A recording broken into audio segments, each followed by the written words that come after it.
My brothers and sisters, tonight inshallah the topic is gossip, and inshallah we're going to talk and answer the questions: what is gossip? How do we know when we are gossiping and backbiting?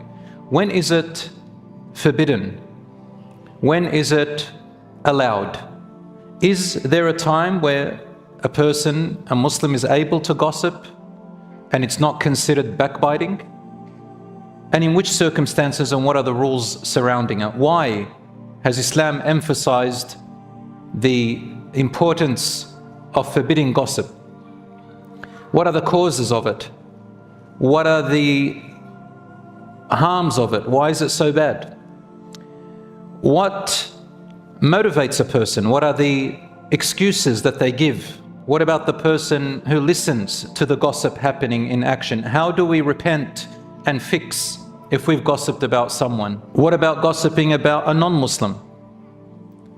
We are going to look at also 6 ways in which gossip is either a must or allowed. Sometimes it can be a must. So inshallah we're going to look at all those areas, and then we're going to look at how to work on stopping ourselves from being gossipers. Bismillah. First of all, we need to understand the definition in the Islamic terms of what gossip and backbiting is exactly. And we can take it from the authentic hadith of the Prophet ﷺ. Of course, the Quran in Surah Al-Hujurat has already mentioned how bad gossiping negatively and backbiting is, where Allah says, وَلَا يَغْتَبْ بَعْضُكُمْ بَعْضًا أَيُحِبُّ أَحَدُكُمْ أَنْ يَأْكُلَ لَحْمَ أَخِيهِ مَيْتًا فَكَرِهْتُمُوهُ. Do not backbite one another. Would one of you enjoy or fathom eating the flesh of a dead carcass of your brother? Imagine your brother's body is dead and you're eating from it. Allah says, karihtumuh. Oh no, you would detest it definitely by nature. So He says, look at backbiting someone as vile and detested as if eating their flesh after they've died. Subhanallah, this is what Allah describes in Surah Al-Hujurat. So therefore it must be quite dangerous and detrimental to the community and to all of us. So the definition of it is in the authentic hadith in Sahih Muslim, and there are others similar to it in Bukhari and others. The Prophet, peace be upon him, once said to his companions, أَتَدْرُونَ مَا الْغِيبَةِ? Do you know what backbiting is? The Arabic term is ghiba, which means to talk about someone in their absence. They said, Allah and His Messenger know best. He then replied, ذِكْرُكَ أَخَاكَ بِمَا يَكْرَهُ. It is to say something about your brother or sister when they are not present, something which they would hate for you to say in their absence. So now we've got 3 things, very important. Mentioning something negative about your brother or sister in their absence, and number 3, they dislike you to say it. One companion said, Ya Rasulullah, a messenger of Allah, what if what we backbit them with is actually true? It really is in that person. He said, that is exactly what ghiba is, what negative gossip and backbiting is. But if you were to lie about your brother and sister in their absence, he says that is even worse. That is called faqad bahatta. You have accused him and oppressed him above that. And buhtan in the Quran, buhtan is to say something or accuse someone that is untrue and false. So that's even worse than gossiping negatively about someone or backbiting them when it is true. What if the person is okay with you mentioning that negative aspect about them in front of people. You are 100% sure and they are all right for you to say it. They told you it's okay if you say it to people. Then it is no longer in the level of ghiba because they gave you permission. But should you? No.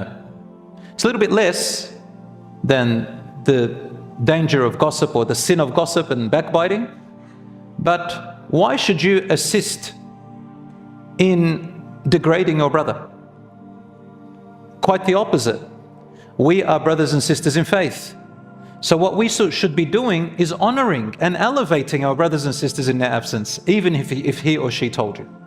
But if you happen to be around a group of friends, let's say, and you're socializing, and one of your friends is not there, and normally they're okay with it, and you are used to each other, and you just say, oh, you know, so-and-so, Muhammad, you know, he did this the other day. But you know and are certain, and the whole group is certain, and Muhammad is certain that they're all okay with it, and it's not something that really causes harm, then it's okay. But why take that risk? Just make sure. I sometimes have fallen into it myself, and I'm sure nearly everyone here has fallen into it, where you have a very close friend, a close group of friends, 3 or 4, and it's normal. You mention someone jokingly, but you intend it as a friendly thing, friendly banter, and you know that they're okay with it. Just make sure that when they come back and you see them, just say, look man, I said that, and you'll say, yeah, look, it's okay. Because I also have seen, even in friend groups, when things backfire, it goes wrong. Sometimes your good friend may be in a bad mood. So what is the safest thing to do? Always monitor your tongue and your actions, even if they were friend, even if they were your own brother or sister or family, and don't say, oh, they're just my brother and sister. So avoid it as much as you can, even when you know they're okay with it. But I'm just illustrating to you the levels of how bad one is compared to the other. The highest level of character is to avoid it altogether, and just, if it's your friend, say it in front of them. Otherwise, apologize to them or just make sure with them. Let's move on, inshallah. So brothers and sisters, when you read the texts in the Quran and in the Hadiths, when it talks about backbiting and gossiping, it'll use different terminologies because Arabic has more language. Sometimes it'll call it ghiba, which means what we said before, to mention about your brother in their absence something they hate you to say in front of others. Number 2, sometimes it says namima. Namima is a little bit worse than gossip or backbiting. It's basically the same thing, but the extra, when you hear a hadith say, La yadkhulil jannata namam, whoever goes around with namima will not enter paradise, meaning that when everybody's told to go into paradise, this person will be delayed or maybe even punished. And when the Prophet, peace be upon him, passed by a grave, he put a clover there, or some kind, not a clover, a plant, and he said they are not being punished for something that you will consider major, but to Allah it is. He said one of them, every time he was to get out of his house, he would walk around with namima, and the other person didn't care about his urination. He would splatter everywhere, not caring about his hygiene, and then he would go and pray with it, not caring. We're not talking about people where it's an accident or a very minute amount. We're talking about a person who splashes around, doesn't care, and then prays while knowing that there's urine on him.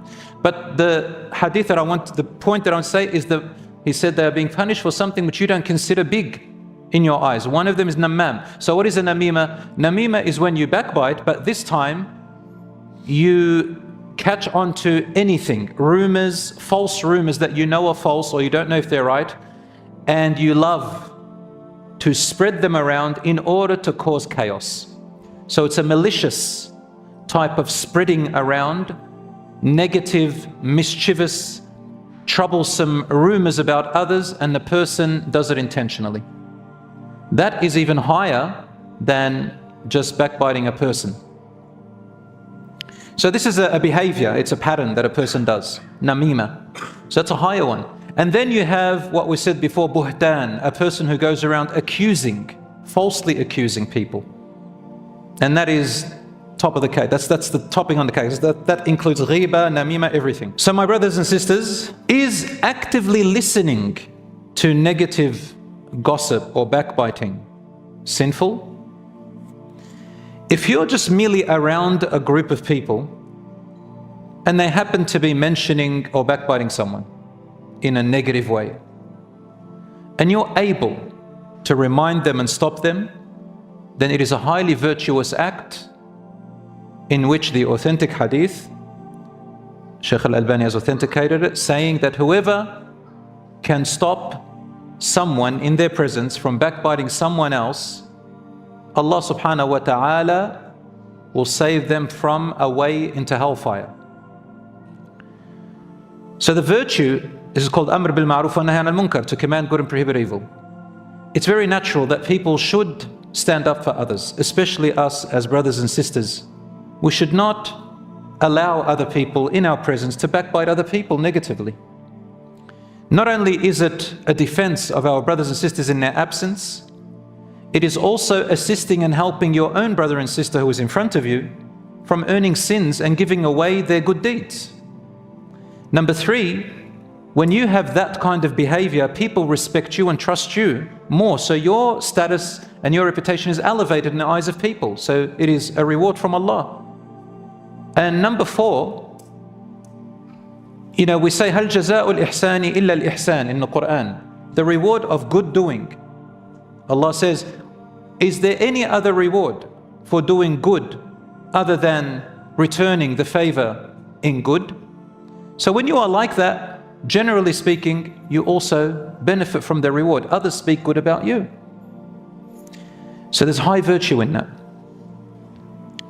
But when you actively listen, liking, enjoying, and helping in the situation. So, if you want to gossip about someone negatively, one of the ingredients, the important ingredients, is to have someone listening to you. If you don't have someone listening, you're just talking to yourself. So the listener plays a role in the backbiting if the listener actively participates in the listening, and you can see it on their face. But if the person does not stop the person from gossiping, and they happen to hear, but they don't like to hear the stuff, but they didn't say anything either, it's not sinful, unless you are actively wanting to listen. I'll give you an example. 2 examples. Let's say you backbit someone in front of me, and then I changed my position and I gave you more attention. I'm inviting you to talk more. Now I'm the same. Another example. Someone backbites someone to me and I go, La ilaha illallah. La ilaha illallah, is that a good statement or a bad statement? It's the best. But in this situation, guess what? It's not a good statement. Because La ilaha illallah here, I don't mean La ilaha illallah, there's no God worthy of worship but Allah. What I mean is I'm not really paying attention to the meaning. I'm just saying, wow. But I'm just trying to Islamize it, trying to get rid of my guilt. Or here is another example of active listening and encouraging. Third example, I say to you, really, poor guy, really, is that what happened? What else happened? Yeah, subhanAllah, may Allah cure him, may Allah do this, may Allah do that. And if you talk about someone who's ill and sick so you can go and visit him, there's nothing wrong. But if you mention something that's bad and you say, wow, I feel sorry for him, yeah, really, may Allah make it easy for him, man, yeah, wouldn't like to be in their position. That's also active listening. You're encouraging the backbiting. If you know the other person does not like you to say it, if you are not sure if the other person does not like you to say it, what should you do? If I don't know that my young brother here likes me mentioning this negative thing about him or not, what should I do? Just avoid it. Avoid doubts, avoid that. One of the consequences in the hereafter of us continuing to backbite others and not doing something about it to fix it is that they earn our good deeds. Allah gives them a share of our good deeds to compensate them for their loss. If you lived a life of constant backbiting all your life and never repented, never did anything about it, and on the day of judgment arrived with mountains of good deeds. You've got Hajj and Salah and Sawm and Sadaqah. You've got all these amazing good deeds. But you find yourself that you've backbitten this person, backbitten that person, backbitten, probably even accused this person and that person. They take from your good deeds. Depending on how much the harm was, how much the pain was, how long, how intense. Some people lose all their good deeds until there's nothing left. And some had gone so overboard with this habit of backbiting, they're obsessive about it, that they lose all their good deeds. And then what does Allah do? What happens after that? How does Allah compensate for the rest of the victims? You've run out of good deeds. What happens? Allah takes from the victims bad deeds and adds them to yours. Waliyadu billah.